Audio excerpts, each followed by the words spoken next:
Here is some practical, everyday, useful information to help you with your future real estate queries. A report came out recently for the March 20th recognition day of alien abductions. This report states that if you want to be abducted by aliens, these are the states to be in. Hello there, my Nightside tribe. This is Sunny with Nite Muse Media, coming to you from above the 45th parallel, where the whisper of spring taunts us and the snowshoes still call us. We are taking a stroll on the wilder side of Nite Muse tonight. So, this report, well, they say, and I'm going to go rapid fire, that Delaware, Washington, New York, Oregon, Florida, Texas, Montana, Vermont, New Mexico, and Georgia are the most likely to graduate with honors on list of national alien abduction locations. Now that sounds impressive, almost like a travel agency brochure, just with fewer beaches and more existential uncertainty. But there's an important detail they buried in that list. These are based on gross sightings. Lights in the sky, unidentified objects, moments where someone looks up and thinks, that doesn't belong there. And that's where most conversations stop. But sightings aren't the same as experiences. Seeing something overhead is very different from describing something that happens to you. In my past history, I was a chief investigator for MUFON, and that report I just read to you, they have it kind of wrong. And on Nite Muse Media, we're going to take it a step further. Where exactly would you be most likely to be abducted by aliens? It's a strange question, but it's one people have been quietly trying to answer for decades. Not with official reports, but with personal ones. Because while governments track objects, people track experiences, and those are not always the same thing. Organizations like the National UFO Reporting Center and the Mutual UFO Network have collected tens of thousands of accounts. NUFORC alone has logged well over 100,000 reports, which, depending on how you look at it, is either one of the largest collections of unexplained observations in modern history or proof that humans will report absolutely anything that keeps them up at night. Possibly both. Now, within that sea of reports, a smaller category begins to take shape. Not just sightings, but encounters. Stories that go beyond something in the sky to something much more personal. People describe missing time, hours that vanish without explanation, moments where they arrive somewhere and can't account for how they got there. Others describe encounters in remote areas, empty roads, wide stretches of desert, places where, if something unusual did happen, there wouldn't be anyone else around to confirm it. And when you map these reports, patterns begin to emerge. The American Southwest, Arizona, Nevada, New Mexico, consistently rises to the top, not just for sightings, but for those more personal accounts, which is interesting because those regions also share something else: distance and isolation, and a long-standing overlap with restricted airspace and military activity. The Pacific Northwest, Washington, Oregon, shows up frequently as well. Dense forests, low-light population, long stretches of quiet. California, Texas, parts of the Midwest, different landscapes but similar conditions. And within those conditions are similar stories. But then you flip the map, and something else appears. Not the places where reports cluster, but the places where they don't. Wyoming, North Dakota, South Dakota, Nebraska, large areas, very few reports. Alaska, vast, dark for months at a time, and yet relatively quiet in comparison. And then you have cities, New York, Chicago, millions of people, endless activity, and surprisingly few abduction-style accounts. which introduces a complication because suddenly the question isn't just where does this happen, it becomes where would it even be noticed? Because data doesn't just reflect events, it reflects behavior. Who reports? Who doesn't report? Who questions what they've seen and who decides not to? And then there's another layer.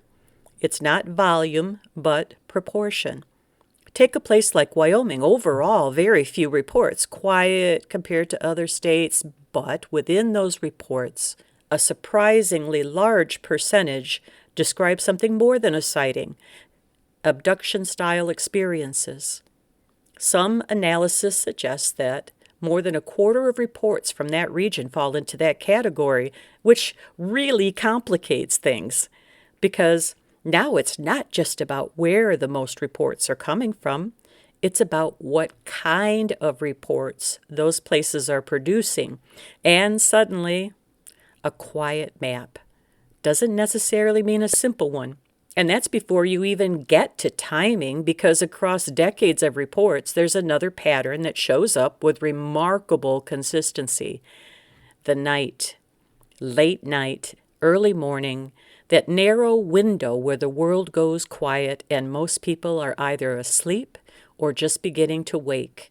Estimates suggest that as many as 70 to 80% of these experiences happen during those hours, which makes sense, right? Depending on how you look at it. Because when we're most isolated, most still, and perhaps most vulnerable to something we don't fully understand, but it's also when perception is at its most fluid, when dreams and reality have a tendency to overlap, and that raises an uncomfortable question. If something feels completely real, but it occurs in a state where awareness is shifting, how do we separate the experience from the interpretation?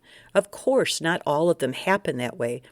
Some occur in broad daylight, driving down a road, crossing a field, moments where whatever is being described is happening in full awareness. Those are rare, but they don't sit as easily within the explanation. And then there's location, because all of the stories that happen out there, remote roads, isolated landscapes, most don't. Most happen somewhere far more familiar. At home and in bedrooms, often in the middle of the night, people describe waking up, unable to move, aware of something else in the room, which just gives me the creeps. They're taken and then returned, most often to the same place, the same bed, as if nothing had happened at all, except something clearly had, which is curious because if something unusual were happening, you might expect it to take place somewhere distant, somewhere unknown.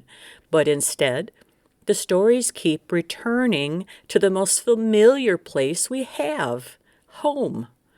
And then there's the question of who. Across decades of reports, there's a subtle pattern here as well. Women appear to report these experiences slightly more often than men, but it's not by a wide margin. It's enough to show up consistently. Why? Well, no one really agrees. It could be differences in the perception itself, differences in willingness to report, which I would lean mostly toward, or something deeper that isn't fully understood. But even that may not tell the full story, because reporting itself is shaped by culture.